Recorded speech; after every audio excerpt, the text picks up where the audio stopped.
Okay, so today's story time is one that I'm very excited to tell. This one is hilarious. It's crazy. It's utterly insane for a lot of reasons. I hope you guys enjoy this one. Yeah, leave a like on the video if you enjoy it. Also, my new song Backseat just came out a few weeks ago. Definitely go check that out. I'll drop it first, link in the description. Got some new music dropping for you guys very soon besides Backseat. So yeah, look forward to that. Anyway, I want to get into this story, man, because it's a good one. So today's story time, it takes place when I was 14 years old. Now, 14, it was a cool year. Can't complain much. It wasn't bad. Life was good. And around this time, at 14, I was very close friends with my neighbor, my across the street neighbor. We were both best friends at the time. We would hang out every single day pretty much after school. And in the summer, we'd hang out every day at each other's houses and sleep over, right? Now, it was summertime, right? So pretty much every night he was sleeping at my house or I was sleeping at his house. And every summer, he'd go to this summer camp towards the end of summer. It was a 2-week summer camp. It was a Christian summer camp because he was from a Christian family. And he would go every year for 2 weeks. And around this time, it was like any other summer. That summer camp time was coming up. He was about to leave. And, I was getting ready to, say goodbye to him. And one day, like probably 3 days before he went to the summer camp, he's at my house and he's sleeping over the last few days before he has to leave for summer camp. And he gets like hungry, right? Like he wants a snack. He wants some like cookies. And I didn't have any at my house, but he had some at his house. So he's like, yo, I'm going to run across the street, grab these cookies. I'll bring them back. I'm like, okay. So he leaves, right? And he's at his house for probably a good 30 minutes, definitely a lot longer than he typically would be, just to grab some food. And he comes back with the cookies and he comes downstairs into the basement where I'm at. And he sits down next to me and he's like, hey, sorry it took so long. I was talking to my mom about something. And I was like, all good. He goes, dude, I have an idea. I want to know what you think.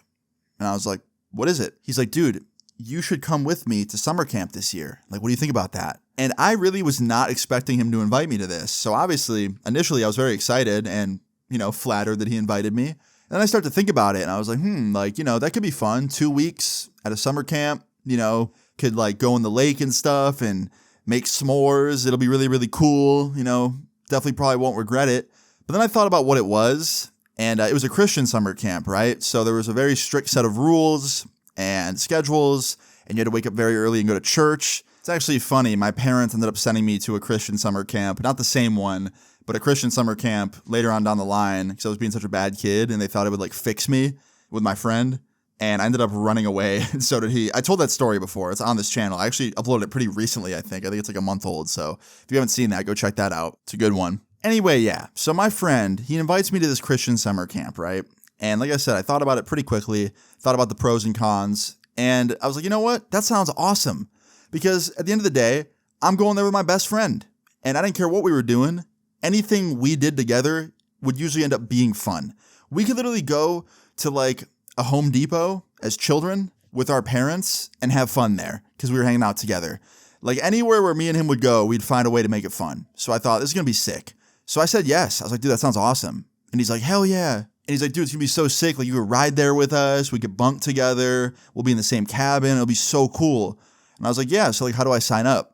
And she's like, my mom's going to talk to your mom about it. Since you said, okay, like I'll have my mom reach out to yours. So yeah, like the next day, that's what happened. My mom and his mom talked and they set it all up. And in a couple of days, I was going to be heading out to summer camp with my friend. And I was excited. I can't lie. I was very excited. And like I said earlier, there were some things about it I wasn't very excited for, like, getting up super early because you had to go to church and stuff. So you had to get up really, really early. And I'm not really much of a morning person. So that wasn't really something I was looking forward to. Also, like when I was looking into it, yeah, there were some strict rules there, but nothing I couldn't, deal with. Like curfew and stuff, not that big of a deal, whatever. So like I said, there was more pros than cons in my opinion, so I knew I was going to have a really fun time. That was until we got to summer camp. Yeah, so a couple days later, I jumped in the car with him and his family. They drove me over there with him. They dropped us off. We got checked into our cabin. We were staying in a cabin with like 10 other kids. And I quickly realized this place was not the place for me. It was very strict, much stricter than the internet told me it was going to be. I looked it up online before we went. And there was a couple things saying like, oh yeah, they're a little bit strict about, curfew and, you can't have your phone and stuff. But there was other shit too. For example, you couldn't talk to your bunkmate. Yeah, I was sleeping the bunk above my friend. I couldn't talk to him like at all. every day they had like a designated socialization period where you were allowed to talk to other bunkmates and like your bunkmate and stuff. But unless you were in that socialization period, you couldn't talk at all to anybody besides the camp counselor. Thought that was really dumb. Like really, really dumb. It didn't make any sense. Like you're at a summer camp as a child. You'd think you'd be able to like socialize and have fun. I mean, you're quite literally sleeping in a cabin with 10 other people, 12 other people, however many people were there, right? It was a lot of kids. You would think as a kid, you could socialize with the other kids and make friends, but no, like they were really weird about that. You had like designated social hour every day, and that's when you can make friends. But other than that, you talk to the counselor and the counselor only. Now you're probably wondering, Austin, what about all the other hours in the day? Like, what are you guys doing? Well, the schedule would pretty much be the same thing every day. We'd wake up super early, go to church. Then after that, we'd go to like this recreational center and do like arts and crafts, which that place wasn't too bad because you could kind of talk to people there. You'd still get yelled at if you were yapping to somebody for too long, but you could kind of socialize during that. And then after that, there was like a music class thing where you'd like learn music with this teacher, and everyone played an instrument, which honestly, I didn't like very much because we were playing really, really boring music. And once again, just really strict, couldn't talk to anybody, couldn't be collaborative. You just had to sit there and follow the teacher step by step and not speak to anybody else. Wasn't too into it. It just felt like school. It didn't feel like I was at a summer camp. It felt like I was at school. The only thing we got to do every day or almost every day that felt like I was at summer camp was go in the lake. I liked swimming. You could swim in the lake. But even that, it was super strict. Like you'd go in there with your cabin and the counselors were all right there and the lifeguards. And if they caught you talking to people, you would get like split up. It just felt so weird to me to be at a summer camp that didn't like people socializing. It didn't make any sense to me, right? Now, they weren't kidding about the curfew either. The curfew was strict. Every night at like 8 or 9 p.m., you had to be in bed about to sleep. You could not leave your bed. If you had to leave your bed, it was just for the bathroom and the bathroom only. Couldn't do anything else. Couldn't get up and get a snack. Couldn't get up and, eat anything. You had to just sit in bed or go to the bathroom. Those were the two choices you had. And it kind of sucked, right? So the first week of this wasn't very fun. I got through week 1 and it was not very fun. Week 2 rolls around. This is where things get interesting. This is where the story time really, really starts, right? So, like I said, I was bunking with my friend, okay? And we are now on week 2. It's the start of week 2.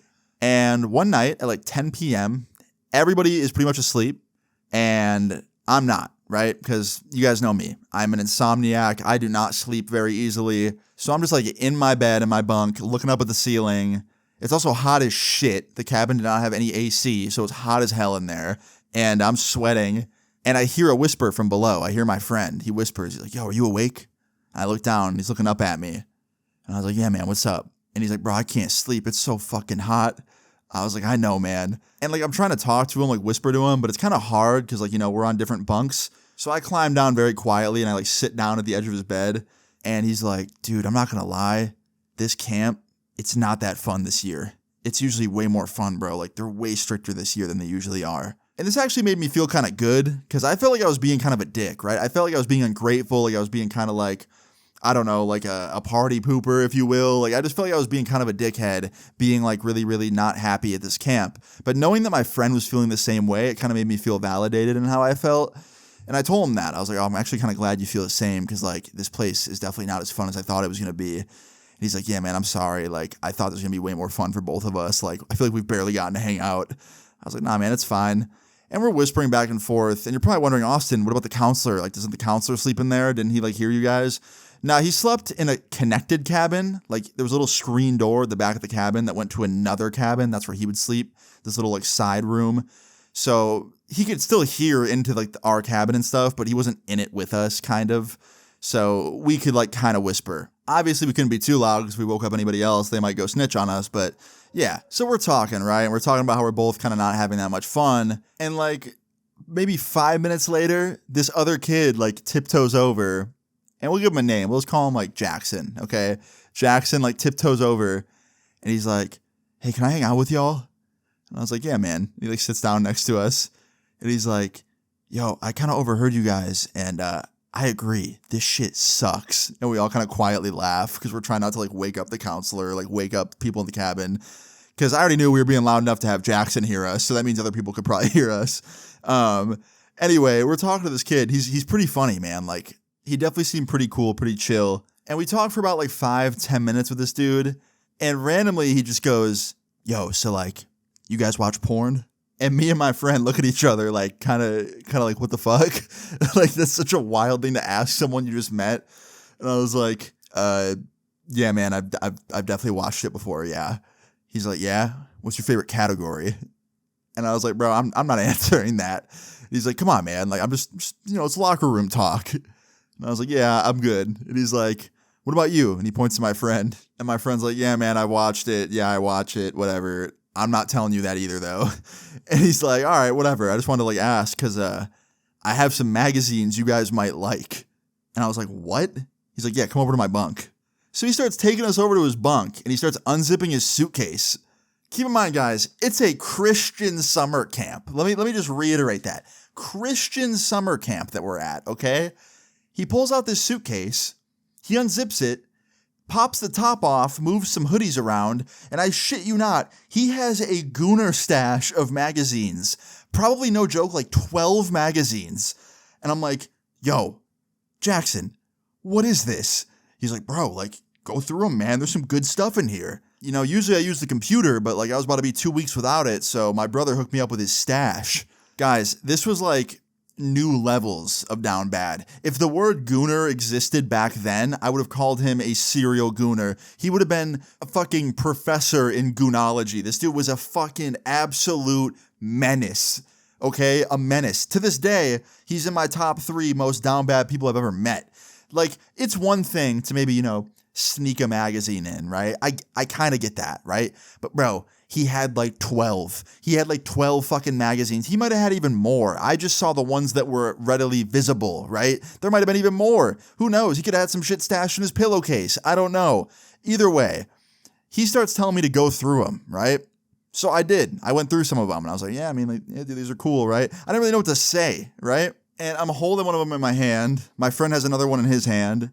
And we're flipping through them real quick because we both kind of didn't really want to be going through this dude's like magazines, especially knowing that they belong to his brother and then now him. Who knows what they've been doing with these? I mean, we all know. Anyway, we're going through them quickly, right? And all of a sudden, the light flicks on in the cabinet. And I turn around and our fucking camp counselor is standing behind all 3 of us. And he goes, boys, what are you doing? And immediately I dropped the magazine back in the suitcase, and so does my friend, and we all look at the camp counselor, and I didn't know what to say. I was fucking speechless. And obviously my friend had no idea what to say either. So Jackson speaks up, right? Jackson speaks up. He's like, sorry, I had to give one of them some Tylenol. He had a headache, and he points to my friend and just comes up with this lie on the spot, right? That he was giving us some Tylenol. And the counselor's like, first of all, there's a nurse's office for that. So if they had a headache, they could go to the nurse. Second of all, last time I checked, Tylenol does not look like magazines. What were those magazines you guys were all just holding? You all just threw them back in the suitcase. And Jackson's like, oh, those are just some stuff I brought. It's no big deal. And the counselor walks over and he crouches down and he picks one up out of the suitcase and he looks at it and obviously immediately realizes it's a nudity, like, Playboy type magazine, right? And the counselor goes, guys, I am disgusted. I'm appalled. I cannot believe you. This is a Christian camp, and you bring this kind of stuff in here. And we're all just like standing there with our heads down, like looking down on the ground, not knowing what to say. And this counselor goes, I'm calling all of your parents first thing in the morning. And Jackson's like, please don't. She'll get so mad at me. Like, don't call my mom. And then I speak up. I'm like, wait a minute. You're going to call my parents and my friend's parents here? And I pointed to my buddy. I was like, over what? I was like, we literally couldn't sleep.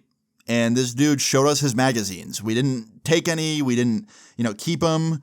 They're not even ours. Like, he brought them, not us. Why are we getting in trouble for anything that he did? And the counselor goes, I'm not buying it. I think you're all in on this.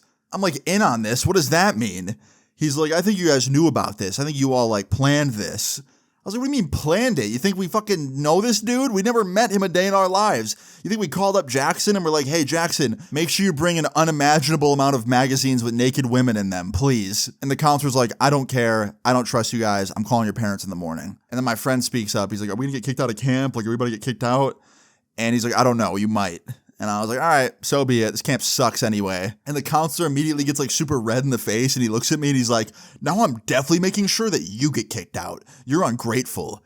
I go, no, I'm perfectly grateful. This shit just sucks. Because I didn't care at this point. I was getting blamed for this, and like I was getting roped into this whole thing that I didn't want to be roped into to begin with. I didn't even want to go to that dude's bunk and look at the magazines. I was just being nice. I literally didn't want to say no because I felt mean if I said no. Anyway, yeah, I didn't care, and I didn't want to be in this fucking camp anymore. It was so boring. So I was like, yeah, I don't care. And he's getting super triggered about it, right? The counselor's like pissed. Anyway, after me and the counselor argue for about a minute or two, he kind of turns his attention back on Jackson, the dude that brought the magazines. And he's like, Jackson, I'm going to need all of these right now. I'm putting them in my office.